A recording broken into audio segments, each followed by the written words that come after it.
عطا کا مطلب یہ ہے کہ خیال کے اندر سے وینم نکال دے، زہر جو اندر بھرا پڑا ہے وہ زہر نکال دے. زہر جو ہے وہ ریپینٹنس کا ہو، چاہے زہر کسی انتقام کا ہو، بس یہ عطا ہو جاتی ہے. عطا اس وقت ہوتی ہے جب آپ کے اندر سے آپ کا زہر جو ہے نا وہ نکلنا شروع ہو جائے.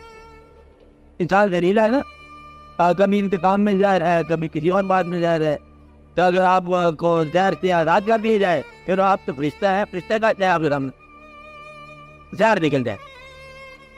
زہر بڑا زہر آپ کے اندر ہی بعض اوقات انسان نرش کرتا ہے، اپنے اندر کھاتا ہے اپنا زہر، انجوائے کرتا ہے، نفرت انجوائے کرتا ہے، غصہ انجوائے کرتا ہے، اور اس کو ناپسند کرتا ہے. وہ جو ہمارے سے دھوکہ دے گیا، اچھا دھوکہ دینے کو ناپسند کرتا ہے، آئے زہر ہی.